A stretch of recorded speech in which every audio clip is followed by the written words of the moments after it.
Bonjour à tous et à toutes.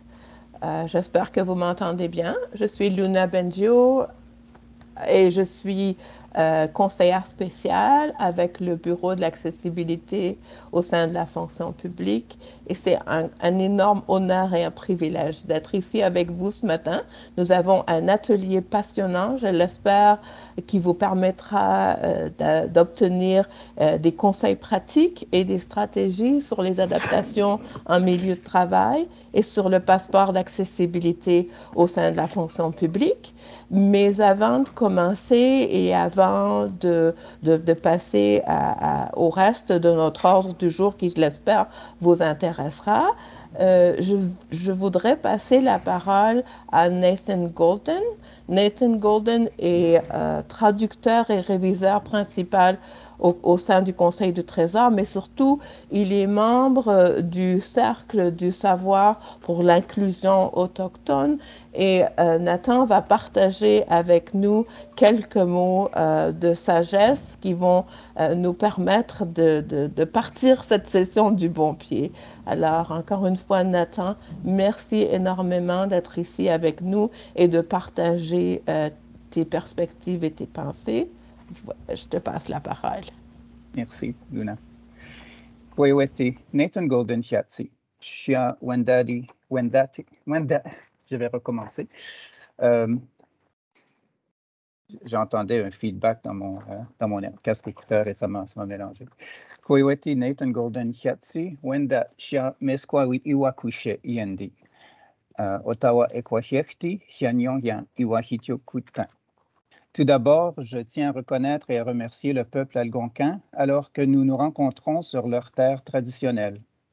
J'aimerais également reconnaître et rendre hommage au peuple inuit qui partage les principes directeurs IQ suivants: à respecter les autres, les relations et à prendre soin des gens, à favoriser le bon moral en faisant preuve d'ouverture, à servir afin de pourvoir aux besoins de la famille et de la communauté, à prendre des décisions fondées sur la discussion et le consensus, à perfectionner nos compétences par l'entremise de l'observation, à travailler ensemble pour une cause commune tout en étant innovateurs et ingénieux, à respecter et à prendre soin du territoire, des animaux et de l'environnement. Maintenant, j'aimerais reconnaître nos frères et sœurs métis qui détiennent les principes suivants: reconnaître Dieu, le Créateur, et donner courage et être du même esprit. De faire de nous un peuple qui est juste, reconnaissant et fier, et plus important, un peuple qui travaille ensemble. L'arbre de vie du peuple métis parle d'honnêteté, de respect, d'amour, de partage, de soin, de courage, d'équilibre, de la mère terre, de patience, de force, de gentillesse et de tolérance. Depuis longtemps, les Premières Nations comprennent la diversité et l'inclusion. La roue de médecine est représentée par le jaune, le rouge, le noir et le blanc, représentant les 4 grandes nations qui marchent sur la mère Terre, chacune apportant ses dons mentaux, émotionnels, spirituels, physiques à l'humanité. Certaines Premières Nations ont la légende suivante, qui s'appelle le Réveil, qui nous raconte que lorsque la Terre aura été ravagée et que les animaux seront mourants, une nouvelle tribu de gens de plusieurs races, couleurs et croyances se rassemblera sur la terre-mère et par l'entremise de leurs actes et de leurs œuvres, ils viendront rétablir la terre-mère à son état d'origine de nouveau. On les connaîtra sous le nom de guerriers de l'arc-en-ciel. Aujourd'hui, nous nous rencontrons en tant que guerriers. Il existe un enseignement au sein des peuples que les personnes ayant un handicap sont un don du Créateur, qui nous rappelle que notre humanité, puisqu'elle nous enseigne à aimer et à faire preuve de compassion, et elle nous rappelle également d'être créatifs. Les personnes ayant un handicap inspirent les gens. Ils viennent stimuler les idées créatives afin d'apporter des changements importants et significatifs dans notre monde, afin de faire avancer notre humanité. Alors maintenant, ces remerciements viennent exprimer notre appréciation pour la création et ses contributions. On dit que notre véritable objectif dans la vie est de prendre soin les uns des autres, de même que notre terre-mère. On nous a donné la tâche de vivre en harmonie les uns avec les autres et avec tout ce qui est vivant. Nous nous remercions entre nous pour la paix que nous avons. Nous remercions notre Mère Terre. Elle nous donne tout ce qui fait en sorte que nous soyons en santé et forts. Nous remercions les plantes qui nous nourrissent en tant que nourriture, médecine et pour guérir nos maladies. Nous remercions les cours d'eau pour notre force et notre bien-être. Les eaux viennent étancher notre soif, ils servent de nourriture à la faune et sont une source de vie aux médecines que nous avons besoin. Nous remercions les animaux. Ils nous fournissent nourriture et nous donnent la paix d'esprit. Nous remercions les oiseaux. Leurs chants nous aident à apprécier notre propre objectif et la sérénité de la vie. Nous remercions les 4 vents des 4 directions qui nous apportent le changement des saisons afin d'aider la Mère Terre. Nous remercions nos grands-pères, les grondeurs de tonnerre, qui apportent des médecines de protection et des eaux qui renouvellent la vie. Nous remercions notre grand frère, le Soleil. Chaque jour, il nous apporte lumière et chaleur et veille ainsi à la vie sur la Mère Terre. Nous remercions notre grand-mère, la Lune. Elle vient établir une harmonie avec les cycles des femmes et détermine l'arrivée des enfants. Nous remercions le Créateur qui a préparé toutes choses sur terre pour notre paix d'esprit. Nous le remercions pour notre respire, notre vie et les dons de la création. Finalement, nous nous remercions les uns et les autres afin d'améliorer ce monde pour l'ensemble de la création. Et maintenant, nos esprits ne font qu'un. Tiawankina, miigwech. Merci, thank you. Merci infiniment, Nathan, pour ces mots d'inspiration. Chaque fois que je vous écoute et j'écoute vos collègues, j'en ressors avec énormément d'émotion et je vous remercie d'avoir partagé avec nous ces messages qui sont tellement importants sur l'importance de se reconnaître les uns les autres et l'importance d'utiliser notre créativité. Alors, encore une fois, merci. L'atelier de ce matin vous arrive sur la plateforme MS Teams. Nous avons plusieurs fonctions qui permettent, qui améliorent l'accessibilité, y compris les sous-titres, l'interprétation en langue des signes. Alors, si vous avez besoin de l'interprétation en langue des signes, je vous invite à utiliser les 3 petits points qui se trouvent à côté de votre nom et d'épingler l'interprète pour que vous puissiez le voir bien sur votre écran. Nous avons également la transcription. Nous avons également prévu d'enregistrer les parties plutôt formelles de cet atelier, c'est-à-dire les contributions de nos panélistes aujourd'hui. Nous n'enregistrerons pas la période des questions et réponses.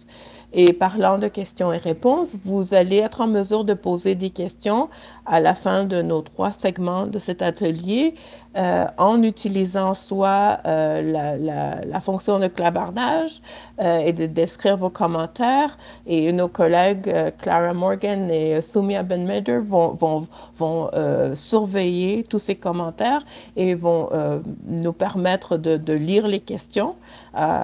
Vous pouvez aussi également utiliser la fonction de lever votre main de façon gestuelle, de façon virtuelle, pardon, pour poser des questions à la période de questions.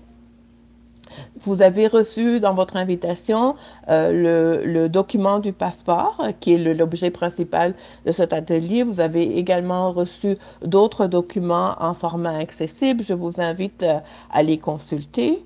Et je vous invite également, si la fonction de clavardage ou la fonction de lever votre main n'est pas celle que vous désirez, d'envoyer un courriel à la boîte de courriel du passeport et nos collègues vont inscrire l'adresse sur la place de discussion. Je vous invite à garder vos micros en sourdine et à éteindre vos caméras lorsque vous ne participez pas ou ne parlez pas à l'atelier. Encore une fois, merci infiniment d'être ici. Alors, Pour notre ordre du jour, nous avons 3 parties pour cet atelier. La première qui portera sur la façon de créer un milieu de travail inclusif. La deuxième qui vous donnera plein de conseils sur comment utiliser le passeport d'accessibilité au sein de la fonction publique. Et la troisième qui parlera surtout aux organisations et comment intégrer le passeport d'accessibilité dans vos plans organisationnels d'accessibilité. Mais avant de passer à tout ce beau contenu, j'ai l'honneur de vous présenter notre sous-ministre, Yasmine Laroche, qui, comme vous le savez, est un leader infatigable pour l'accessibilité au sein de la fonction publique et qui va nous communiquer quelques mots de bienvenue.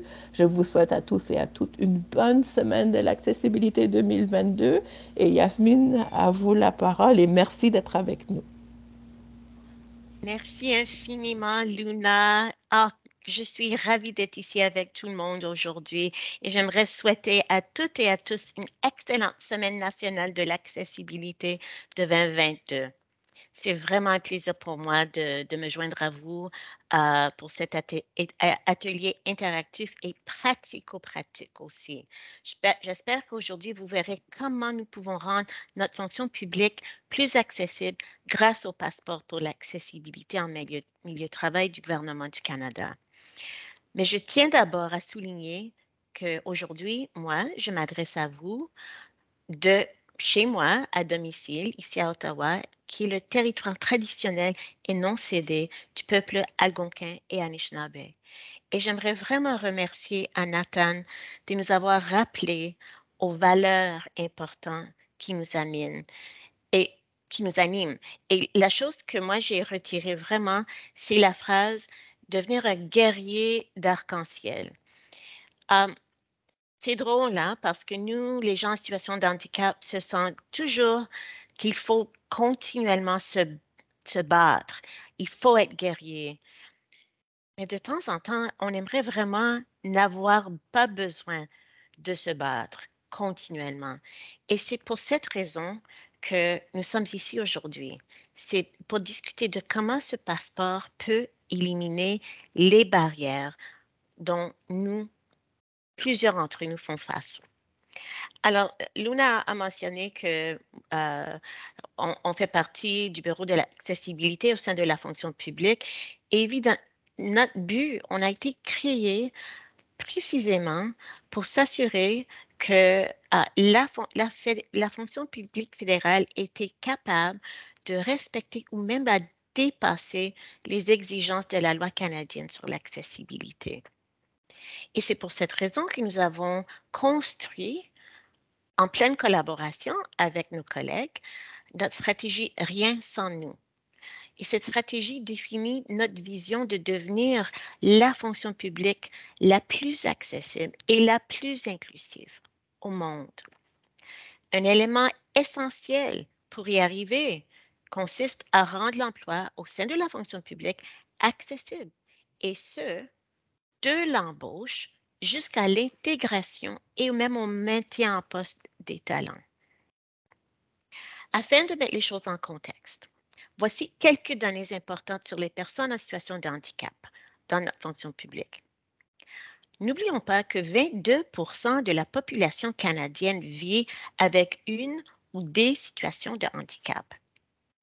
Mais en mars 2021, les employés en situation de handicap représentaient seulement 6,1% de notre effectif.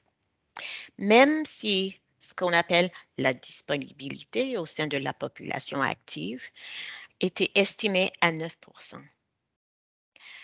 Alors, dans le cas du sondage auprès des fonctionnaires fédéraux de 2020, nous avons appris qu'une fois au travail, les employés en situation de handicap font face à des obstacles physiques, technologiques et à de nombreux préjugés tout au long de leur carrière. Seulement 60% des personnes interrogées se sont senties valorisées au travail.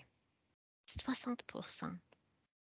Et 25% ont mentionné les problèmes d'accessibilité ou d'adaptation comme obstacles aux promotions et à l'avancement. Ces données nous indiquent que nous devons en faire davantage pour rendre notre fonction publique plus accessible et inclusive. Alors, le passeport pour l'accessibilité en milieu de travail, projet phare de mon bureau, est un outil important pour y arriver.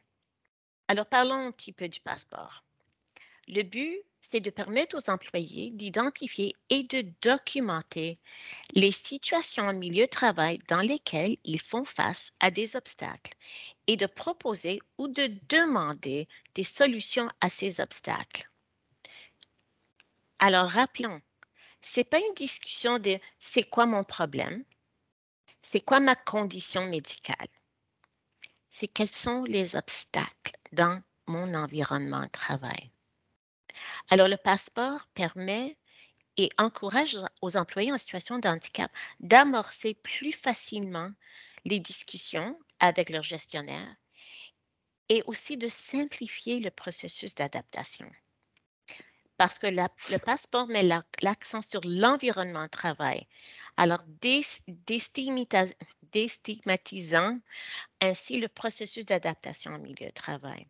Parce qu'on sait que pour plusieurs, on se sent stigmatisé par le processus existant. Alors, vous aurez l'occasion d'en apprendre davantage sur le passeport au cours des 3 prochains segments de l'atelier. Quelques autres points que je voulais souligner aujourd'hui. Le gouvernement du Canada s'est engagé à embaucher 5 000 nouveaux employés en situation de handicap d'ici 2025. Pour aider le Canada et les Canadiens à traverser la pandémie de COVID-19, la fonction publique fédérale a embauché de nouveaux employés. Toutefois, les données disponibles indiquent que les personnes en situation de handicap représentaient un très faible pourcentage de ces nouveaux employés, environ 3,4%. Nous avons l'occasion de changer cette situation. Ensemble, comme gestionnaires, comme des leaders, nous pouvons rechercher diverses sources de talents, éliminer les obstacles systémiques dans nos processus de dotation et revoir nos pratiques d'embauche pour nous assurer qu'elles permettent aux personnes en situation de handicap de faire partie intégrale de nos équipes. Et le recrutement n'est que la première étape. Nous devons créer les bonnes conditions pour que tous nos employés réussissent et aient la possibilité de réaliser leur plein potentiel. De l'intégration aux activités d'équipe, l'inclusion signifie comprendre et valoriser la diversité des points de vue, des perspectives et les nombreuses façons qu'ont les gens de travailler. C'est un atout, c'est un don, c'est une force. Plus importante encore, comme gestionnaire, nous pouvons faire en sorte qu'il soit facile pour chaque employé d'obtenir les outils d'adaptation, les mesures de soutien dont il a besoin pour être productif et réussir. Les mesures d'adaptation au milieu de travail qui sont mises en place rapidement et efficacement sont la clé d'une expérience de travail positive pour les personnes en situation de handicap. Et j'ajouterais pour la performance de notre fonction publique. C'est pourquoi, avec plus de 23 organisations de la fonction publique fédérale, mon bureau a investi dans l'élaboration et la démonstration du passeport pour l'accessibilité en milieu de travail du gouvernement du Canada. Le passeport est maintenant disponible dans l'ensemble de la fonction publique sous forme de document Word, prêt à remplir afin de faciliter les mesures d'adaptation. Je vous invite à visiter la page du passeport sur canada.ca pour télécharger le formulaire. Après cet atelier, l'équipe du passeport est prête à accueillir, j'espère, de nombreux nouveaux utilisateurs et plusieurs ministères en plus. Le travail se poursuit sur l'élaboration d'une version en ligne, numérique, du passeport accessible et axé sur l'utilisateur.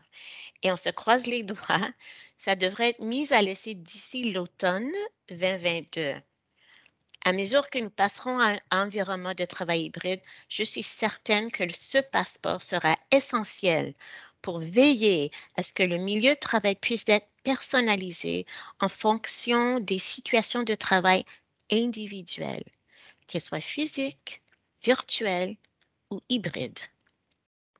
Le passeport est également l'un des nombreux projets appuyés par le Fonds centralisé pour un milieu de travail habilitant du Bureau d'accessibilité au sein de la fonction publique. Grâce à ces projets et à de nombreux partenaires, nous travaillons à l'atteinte de notre objectif commun, de changer notre culture entourant l'accessibilité et les mesures d'adaptation en milieu de travail. Nous ne pouvons cependant pas compter uniquement sur une petite équipe centrale comme nous pour favoriser un changement de culture. L'accessibilité et l'inclusion doivent être la réalité quotidienne de l'ensemble de nos organisations, de nos équipes et de nos employés. Alors, aidez-nous à faire connaître le passeport. Nous voulons qu'il soit intégré au plan d'accessibilité, au programme des talents et au trust d'intégration à l'échelle du gouvernement. Alors, visitez le nouveau site web du passeport et téléchargez le document du passeport pour contribuer à cet important changement culturel et vraiment améliorer notre fonction publique canadienne. Alors, je vous souhaite un excellent atelier et je vous dis merci. Merci beaucoup. Merci infiniment, Yasmine. De nombreux messages clés dans vos mots d'ouverture, mais surtout l'importance de notre rôle à chacun d'entre nous, que nous soyons gestionnaires ou employés, que nous soyons une personne en situation de handicap ou pas, nous avons un rôle à jouer important et tous les jours pour améliorer l'accessibilité au sein de la fonction publique. Merci encore, Yasmine. Et nous allons passer à la première partie de cet atelier qui va porter sur la façon de créer un milieu de travail inclusif. Alors, comme Yasmine l'indiquait, nous avons fait d'énormes progrès au niveau de la fonction publique, mais il nous reste énormément de travail à faire pour créer une fonction publique qui accueille favorablement les personnes en situation de handicap, qui leur offre une expérience de travail positive et qui leur offre les soutiens et les outils dont ils ou elles ont besoin pour pouvoir bénéficier de cette expérience positive, pour pouvoir avoir une carrière fructueuse et productive au sein de la fonction publique fédérale. Et c'est la fonction publique fédérale entière qui va bénéficier de cette source de talent importante. Alors, nous avons aujourd'hui, pour notre premier panel, trois collègues qui vont représenter la perspective d'un gestionnaire, d'un employé ou d'une employée en situation de handicap et d'un spécialiste en matière d'adaptation en milieu de travail. Alors, notre gestionnaire est Jean Labbé, qui est directeur des opérations et de l'intégration à Statistique Canada. Merci Jean de vous joindre à nous.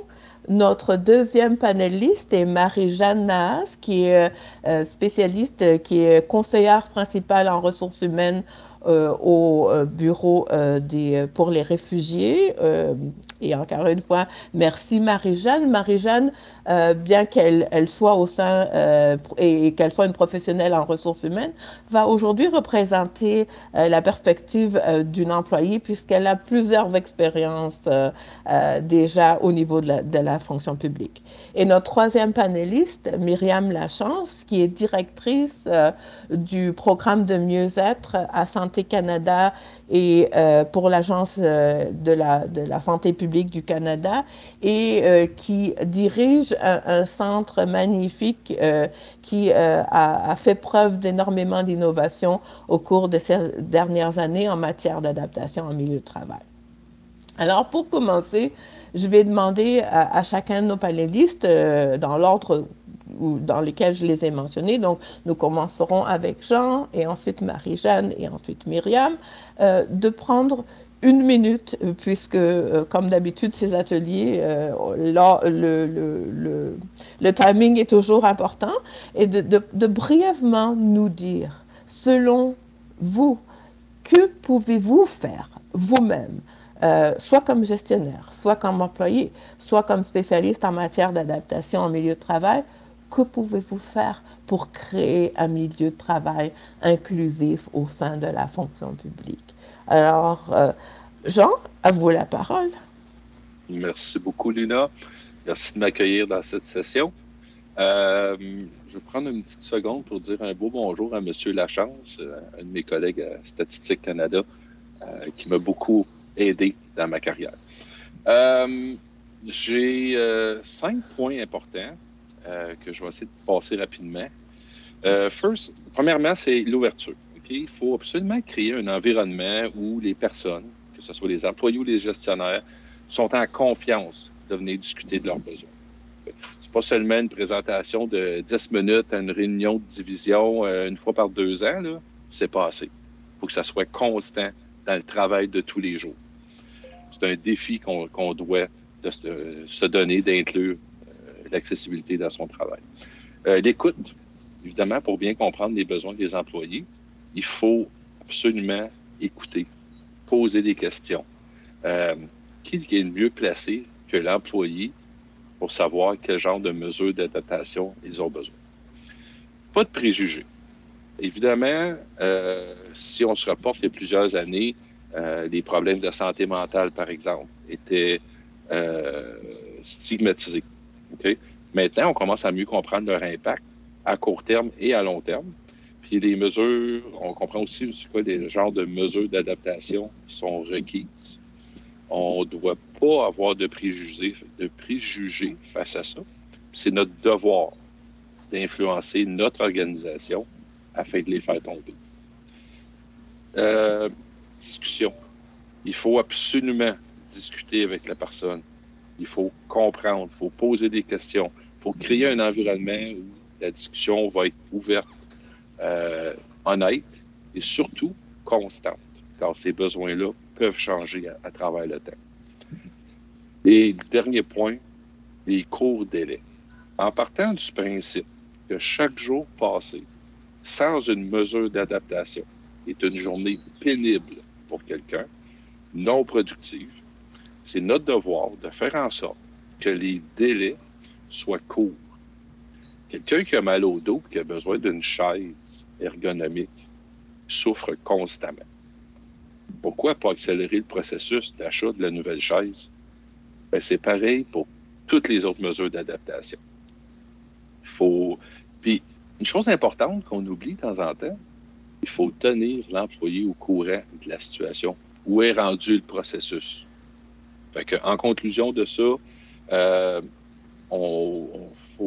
ça va nous aider à avoir, comme gestionnaire, une productivité accrue de la part de l'employé, mais aussi le gestionnaire sera perçu comme étant un leader efficace par l'employé, puis au fil du temps, pourra influencer ce qui se passe dans son organisation, puis pourra devenir un mentor pour les jeunes gestionnaires. Merci.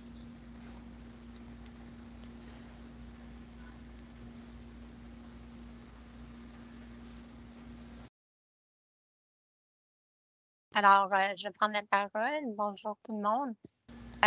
Moi, je suis une personne en situation de handicap et je travaille au gouvernement depuis 2008.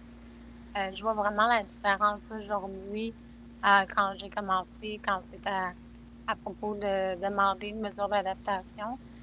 Moi, c'est assez évident parce que j'utilise un fauteuil roulant, mais des fois, même quand on utilise un fauteuil roulant, qu'on demande des mesures d'adaptation, les gestionnaires ne sont pas toujours ouverts à la demande. Ils se demandent est-ce qu'on a vraiment besoin de cette mesure d'adaptation-là.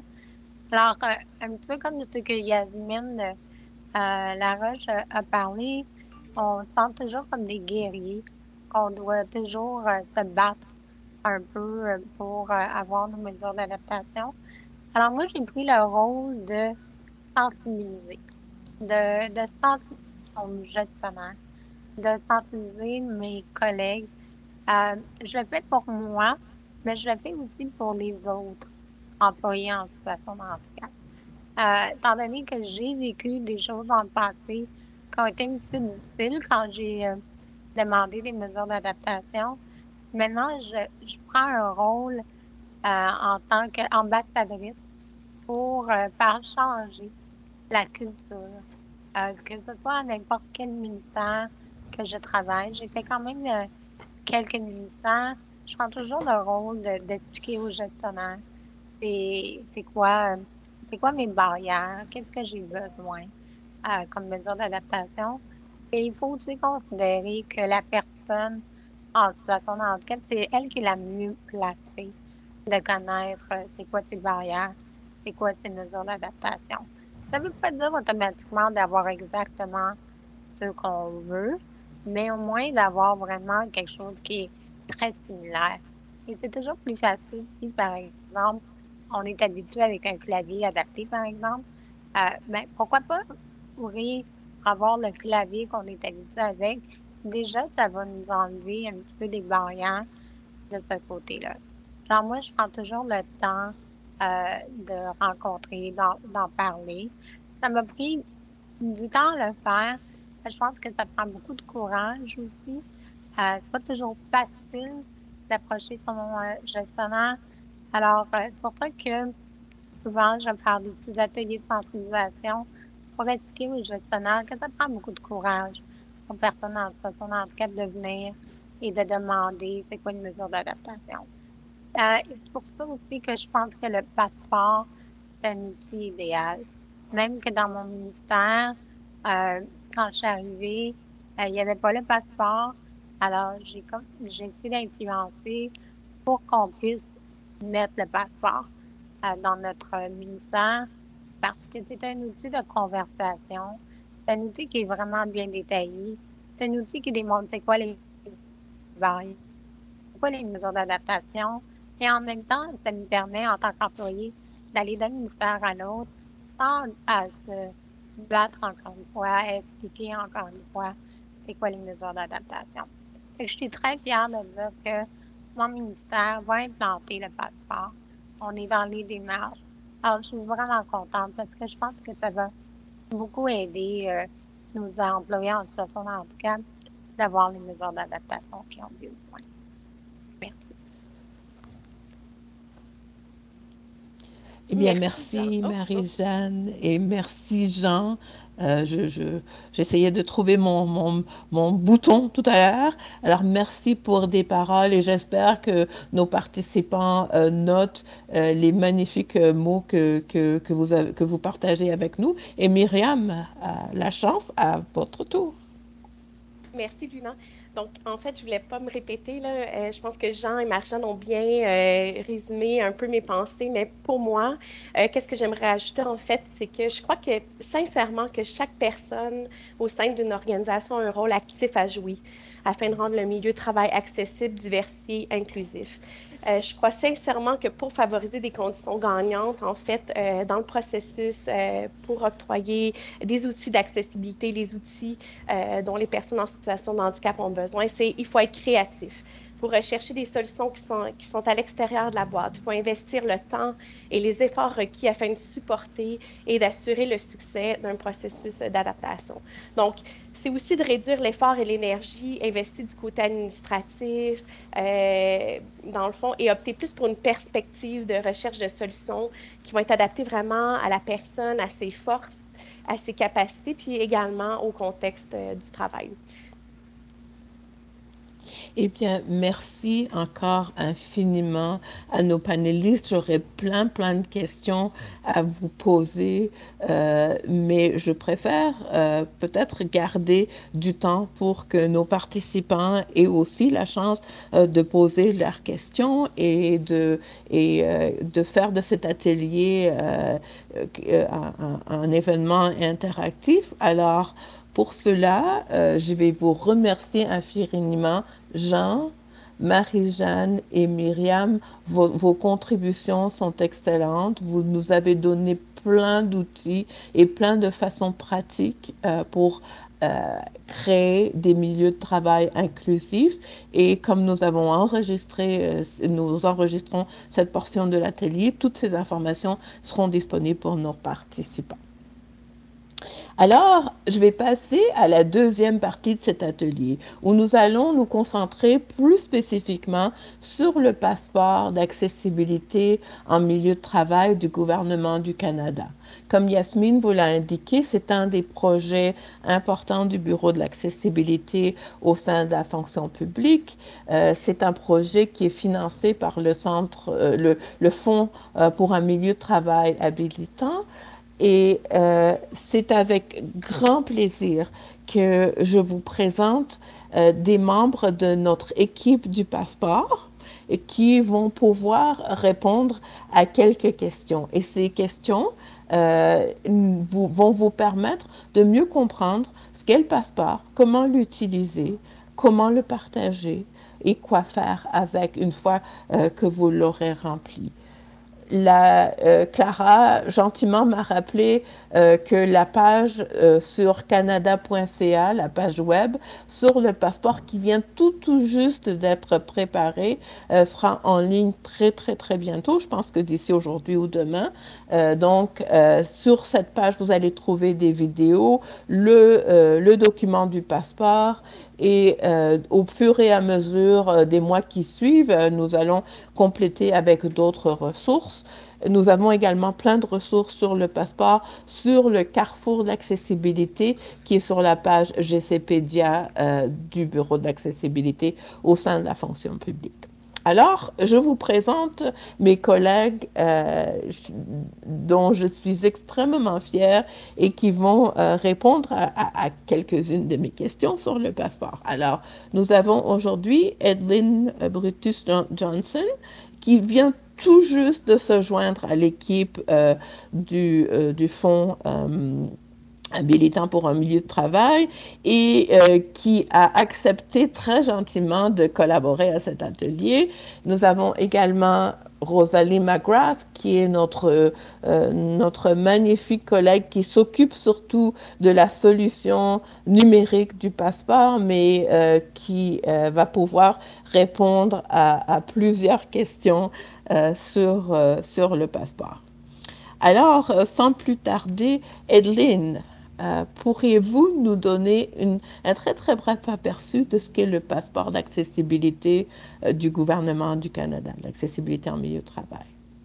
Avec plaisir, Luna. Alors, comme notre sous-ministre vient de mentionner un peu plus tôt, le passeport, c'est vraiment un outil qu'on a créé au secrétariat du Conseil du Trésor pour améliorer l'expérience des personnes en situation de handicap dans la fonction publique. Donc, vraiment, l'objectif fondamental du passeport, c'est permettre aux employés de réussir au travail en simplifiant le processus d'adaptation du milieu de travail pour ces employés qui font face à des obstacles. Donc, encore une fois, le passeport s'appuie sur un modèle en situation de travail, obstacle, solution. Donc, ce qu'on veut dire par là, c'est que, par exemple, un employé qui identifie une situation dans laquelle elles ou ils font face à des obstacles liés à leur situation de handicap peuvent définitivement utiliser le passeport pour permettre à leur gestionnaire ou à leur superviseur de trouver une solution ensemble pour trouver des mesures d'adaptation qui leur permettent de réussir au milieu de travail. Merci, Edlyn. Prochaine question. Est-ce que je peux remplir un passeport tout de suite? Absolument. Pour l'instant, le passeport est disponible sous forme de document Word et interactif sur le carrefour d'accessibilité du gouvernement du Canada. Et il faut aussi mentionner que ce passeport est accessible. Donc, vous pouvez y aller dès maintenant, après notre séance d'aujourd'hui, et remplir votre passeport. Donc, quand on a développé le passeport, au cours de la phase de démonstration, nous nous sommes concentrés sur la mise à l'essai du passeport auprès des communautés d'utilisateurs précoces. C'est-à-dire qu'à ce stade de l'initiative du passeport, on a vraiment fait l'effort de cultiver une communauté d'utilisateurs qui est composée de toutes ministère, de toute organisation, si on veut, ou agence intéressée à utiliser et à mettre en œuvre le passeport. Alors, définitivement, nous vous encourageons à aller sur le site et à remplir votre passeport. Encore une fois, merci Edelyne pour des magnifiques réponses. Et je pourrais peut-être vous poser une dernière petite question brièvement. Si je suis une personne qui a besoin d'adaptation en milieu de travail, comment j'utilise le passeport pour en parler à mon gestionnaire? Alors, les employés qui souhaitent, les employés qui souhaitent s'attaquer, comme j'ai dit plus tôt, aux obstacles à l'accessibilité qu'ils rencontrent dans leur milieu de travail, ont tout intérêt à remplir le passeport. C'est vraiment fortement encouragé. Et que vous ayez un handicap temporaire, épisodique ou permanent, ou que votre handicap soit visible ou invisible, que vous soyez confronté à des obstacles physiques, sensoriels, cognitifs, d'apprentissage, de santé mentale ou de santé environnementale, le passeport est vraiment conçu pour documenter vos besoins d'adaptation au travail et enregistrer l'accord entre vous et votre gestionnaire ou superviseur concernant les outils d'adaptation ou les mesures de soutien dont vous avez besoin pour vous permettre vraiment de réaliser votre plein potentiel et de réussir dans votre travail. Encore une fois, merci infiniment, Edelyne. Je trouve que cette contribution nous a mis sur la bonne voie. Et maintenant, je vais passer la parole à notre collègue Rosalie McGrath. Rosalie, qui connaît le passeport de fond en comble et qui va nous dire tout d'abord comment nous donner des conseils pratiques sur comment utiliser le passeport. Par exemple, est-ce que je dois m'auto-identifier comme une personne en situation de handicap pour utiliser ou pour remplir le passeport? Merci, Luna. Non, en effet, le passeport est axé sur les obstacles que vous rencontrez, qu'un employé rencontre sur le lieu de travail. Vous n'avez pas à vous identifier à un handicap, pas du tout. L'objectif théorique du passeport est d'éviter des divulgations médicales obligatoires de la part des employés. Donc, par exemple, la première section du formulaire du passeport est consacrée à vos informations générales de base. Nom, adresse électronique, numéro de téléphone, ministère, agence et CIDP si vous le voulez. Et à celle de votre gestionnaire. La deuxième section du passeport vous permet d'identifier les obstacles auxquels vous êtes confrontés, ainsi que les solutions qui fonctionnent pour vous. Dans cette section, vous pouvez décrire ou expliquer à votre gestionnaire la manière dont vous interagissez avec l'environnement et les obstacles spécifiques auxquels vous pouvez être confronté dans l'exercice de vos fonctions.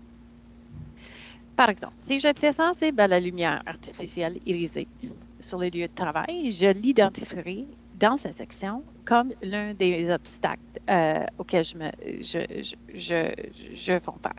fais face.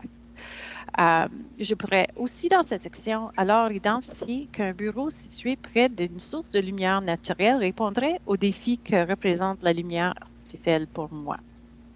Veuillez noter que je ne révélerai aucune information médicale ou liée à ma santé, soit diagnostic, médicament ou traitement.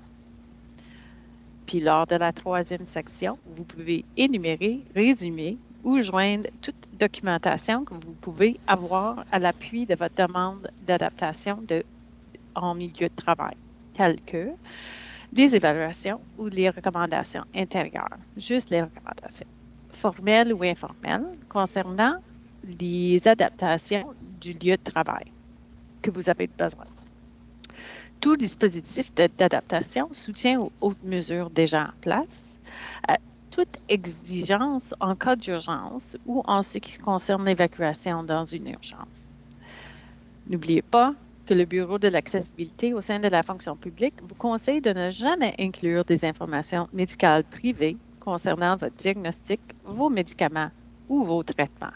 C'est juste axé sur les barrières et les solutions possibles que vous travaillerez avec votre gestionnaire. Merci. Merci infiniment, Rosalie. Et d'ailleurs, ce dernier point est très important. C'est ce qui permet finalement de dire que le passeport ne contiendrait pas de renseignements personnels et que nous prenons toutes les dispositions pour que vos renseignements personnels soient protégés. Alors, je vais vous poser, Rosalie, une dernière question et c'est celle-ci. Lorsque j'ai rempli mon passeport, ou du moins que j'ai commencé à le remplir, que dois-je faire avec? Comment partager les informations avec mon gestionnaire? Et peut-être, étant donné qu'on nous parlons de la version Word du passeport et donc pas encore de notre solution numérique, comment dois-je sauvegarder ces informations? Si vous pouvez très rapidement, merci. Merci. Le passeport, ça a enregistré toutes les informations que vous avez besoin. Donc, je vous suggère fortement, une fois que vous avez rempli le passeport, n'oubliez pas de l'enregistrer et le classifier protégé B. Vous pouvez l'enregistrer sur votre ordinateur personnel ou utiliser un stockage électronique sécurisé. Vous pouvez ajouter un mot de passe pour le protéger en utilisant les fonctions de Microsoft Word.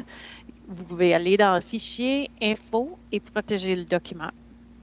Vous pouvez ensuite taper un mot de passe. Choisissez un mot de passe vraiment dont vous vous souviendrez facilement, mais qui n'est pas bien connu. Enregistrez le fichier pour vous assurer que le mot de passe prend effet. Donc, ça, c'est comment vous pouvez enregistrer et sauvegarder votre information dans le formulaire Word. Merci. Merci infiniment, Rosalie. Nous vous rappelons en effet que le passeport vous appartient en tant qu'employé et c'est vous qui décidez avec qui et quelle partie de l'information vous allez pouvoir partager avec votre gestionnaire. Il est quand même important de se rappeler un principe qui est celui que il faut informer votre gestionnaire qui va être en mesure de prendre action et de s'assurer que vous obtiendrez soit les outils, soit les mesures d'adaptation en milieu de travail dont vous avez besoin. Alors, d'une part, nous disons aux gestionnaires, soyez ouverts, travaillez avec vos employés, assurez-vous qu'il est vraiment question d'être créatif et ouvert, mais aux employés, nous disons également, votre passeport, ça va vous permettre d'avoir ces discussions et d'obtenir les outils dont vous avez besoin. Et c'est de ça que Yasmine Laroche nous parlait quand elle nous parlait de changement de culture au sein de la fonction publique. Alors, nous allons passer à la troisième partie de cet atelier. Et dans cette troisième partie, nous allons parler d'un moment d'actualité et d'un moment très important pour la fonction publique fédérale, puisque, comme vous le savez, la loi canadienne sur l'accessibilité exige que chaque organisme sous sa juridiction prépare et publie un plan d'accessibilité. Et la loi exige que pour les organismes de la fonction publique, ce plan, le premier plan d'accessibilité, doit être soumis d'ici décembre 2022. Alors, au sein de notre bureau de l'accessibilité de la fonction publique, notre rôle, c'est d'aider les organisations à se préparer, à soumettre ce premier plan. Et j'ai aujourd'hui avec nous notre collègue Stéphanie Austin, qui est directrice des politiques et de la mobilisation dans le bureau de l'accessibilité au sein de la fonction publique, qui va nous parler des plans d'accessibilité et de comment intégrer le passeport.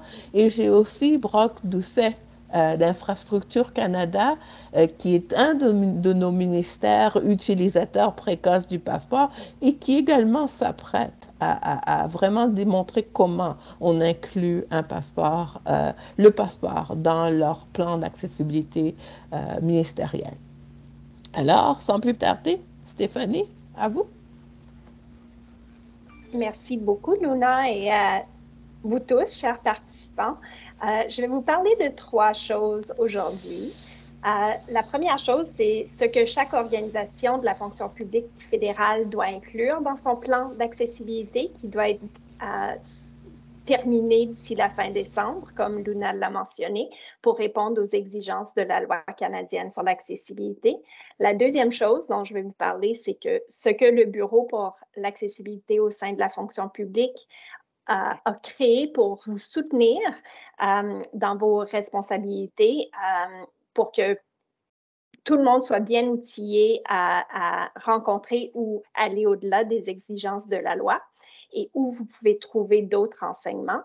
Et la troisième chose, c'est comment votre ministère peut-il intégrer le passeport dans son plan sur l'accessibilité afin d'éliminer les obstacles pour les employés en situation de handicap.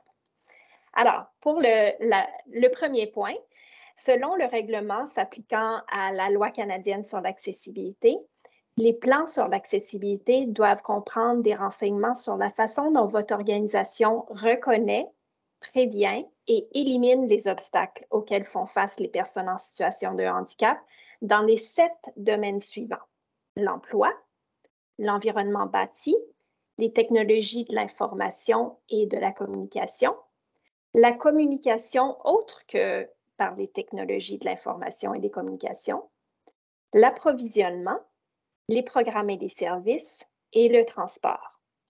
Le plan doit également préciser comment les personnes en situation de handicap ont été consultées lors de l'élaboration du plan.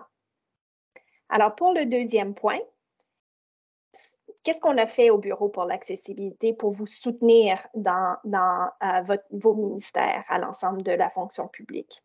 Comme Yasmine l'a mentionné, notre stratégie sur l'accessibilité, Rien sans nous, et les 2 rapports d'étape qu'on a publiés depuis ce temps-là. Alors, on a co-développé la stratégie et on l'a lancée en 2019 lors de la Semaine nationale de l'accessibilité. Et en décembre de l'année d'ensuite, on a publié le premier rapport d'étape et en décembre 2021, un deuxième. Vous pouvez trouver la stratégie et les rapports d'étape sur le même site web, canada.ca/GC accessible, où vous allez pouvoir aussi trouver l'information sur le passeport. On a aussi fait une étude comparative sur les mesures d'adaptation en milieu de travail en 2019.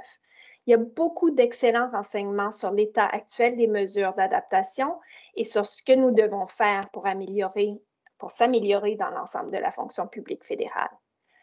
Il y a aussi eu des consultations menées par le Centre d'innovation en milieu de travail GC qui ont consulté plusieurs personnes en situation de handicap avec différents types de handicap pour parler des obstacles auxquels ils font face actuellement dans l'environnement bâti et comment les éliminer. Il va être particulièrement important d'examiner ce document et ses rapports de nouveau, car nous mettons à l'excès des modèles de travail hybrides dans l'ensemble du gouvernement. On a aussi créé des tableaux de bord sur l'accessibilité avec les résultats du sondage auprès des fonctionnaires fédéraux. Nous savons que les taux de harcèlement et de discrimination, par exemple, chez les employés en situation de handicap, sont beaucoup plus élevés que chez leurs homologues sans handicap. Le tableau de bord vous permet de suivre et de mesurer les changements au fil du temps dans votre organisation, mais aussi dans l'ensemble de la fonction publique. Nous avons aussi créé un outil d'auto-évaluation de l'accessibilité. Il s'agit d'un outil que nous avons élaboré et lancé en décembre dernier pour aider les responsables de l'accessibilité à reconnaître et à éliminer les obstacles dans chacun des 5 objectifs de notre stratégie. Vous y trouverez également les plus récentes directives qui peuvent vous aider à élaborer et à mettre en œuvre votre plan sur l'accessibilité.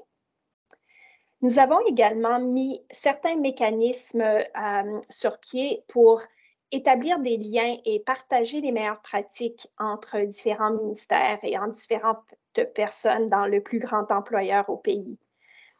Par exemple, on a créé une communauté de pratiques interministérielles sur l'accessibilité qui se réunit à chaque mois et avec laquelle nous avons tenu une série de 5 ateliers intensifs sur les plans d'accessibilité pour aider les responsables de l'accessibilité à élaborer ces plans. Et la dernière chose que je veux mentionner, c'est le Carrefour de l'accessibilité, un guichet unique sur GCpedia pour découvrir tous les conseils, les directives, les événements et les renseignements pertinents sur l'accessibilité au sein de la fonction publique. Alors, dernier point, comment votre ministère peut intégrer le passeport? Vraiment, le passeport peut aider à reconnaître, prévenir et éliminer les obstacles pour les employés en situation de handicap. Et ces obstacles peuvent exister dans chacun des 7 domaines couverts par la loi canadienne sur l'accessibilité. Alors, le passeport peut être intégré à beaucoup d'endroits dans votre plan d'accessibilité. Prenons par exemple un exemple concret lié à l'emploi. Alors, un nouvel employé qui pourrait avoir besoin de mesures d'adaptation pour être en mesure de participer pleinement et équitablement dans son milieu de travail. Si le passeport pour l'accessibilité en milieu de travail avait été inclus dans la lettre d'offre de chaque nouvel employé, ce qui pourrait être une excellente mesure à mettre dans votre plan d'accessibilité, l'employé pourrait le remplir avant son premier jour de travail, ce qui rendrait son processus d'intégration beaucoup plus fluide.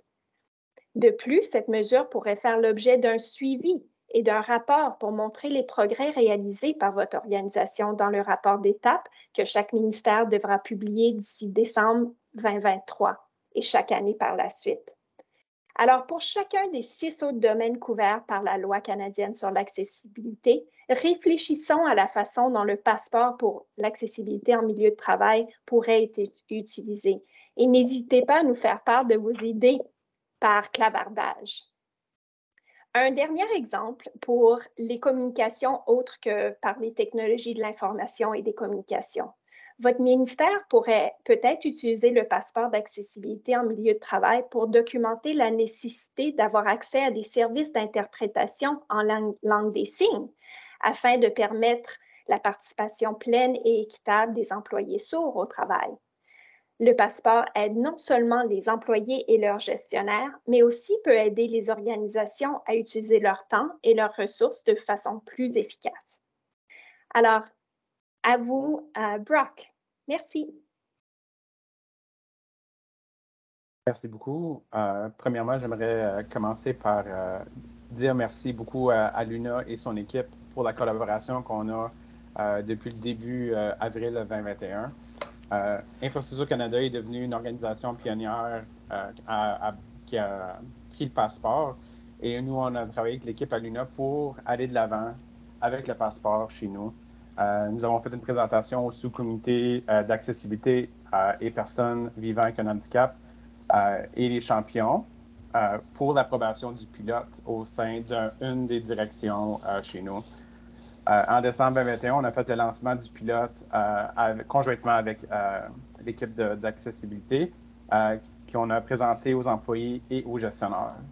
Aussi, on a présenté l'outil en tant que tel aux gestionnaires avant pour les équiper, après ça aux employés pour faire sûr que les gestionnaires avaient déjà l'information s'il y a des employés qui voulaient avoir des discussions et avoir accès au passeport. L'important, je pense aussi, c'est qu'on a assuré de faire des suivis en envoyant des courriels contenant les informations qu'on avait ajoutées sur notre intranet sur l'accessibilité. Et en faisant des suivis, on a eu des employés et des responsables ou des gestionnaires qui ont demandé beaucoup plus d'informations puis sont venus nous voir pour ça. Fait que je suis fier de dire qu'on avait fait le pilote, mais là, présentement, nous, on est en train de lancer le passeport à tous les employés chez nous. Fait qu'en mai, on a fait la présentation aux gestionnaires, pour ceux qui étaient bien équipés pour répondre aux questions. Puis en juin, nous allons présenter le passeport à tous les employés. Puis on va ajouter l'information aux orientations quand les nouveaux employés vont se joindre chez nous. Fait que, comme pour créer l'awareness de l'outil en tant que tel.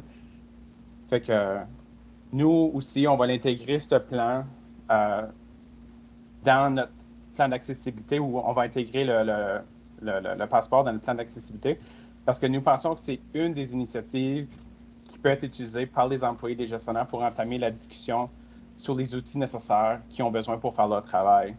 Notre ministère est en pleine croissance et nous savons qu'il faut faire davantage pour faire notre organisation un lieu de travail plus inclusif et plus accessible.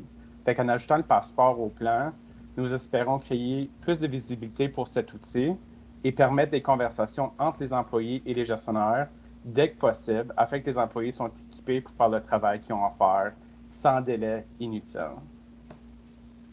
Fait que... Et merci infiniment, Brock. C'est un exemple concret et j'invite tous les participants aujourd'hui qui représentent et qui sont en mesure d'influencer ou de travailler au plan d'accessibilité de leur organisation, de prendre exemple sur Infrastructure Canada et d'incorporer le passeport. Vous avez donné aussi de très bons conseils sur comment mettre en œuvre le passeport dans votre organisation. Et Stéphanie, bien sûr, encore une fois, le travail que fait ton équipe est tellement magnifique et nous savons que ton équipe est là pour aider et soutenir les ministères. Alors, encore une fois, comme vous l'avez constaté au cours de ces 3 segments de notre atelier, nous avons parlé d'abord du milieu de travail inclusif et nos panélistes, Jean, Marie-Jeanne et Myriam, vous ont donné des conseils pratiques. Nous avons parlé du passeport et de comment l'utiliser et on me dit que la page du passeport est maintenant disponible sur canada.ca, alors je vous invite à la consulter et à vraiment vous informer sur le passeport parce que c'est en apprenant davantage qu'on va savoir, qu'on va mieux se préparer et qu'on va créer ce milieu de travail diversifié et inclusif qui va enrichir la fonction publique. Et sans plus tarder, je vais passer la parole à nos participants. Et je sais qu'il y a eu plusieurs commentaires sur la zone de clavardage. Mes collègues Soumia et Clara surveillent ça très, très attentivement.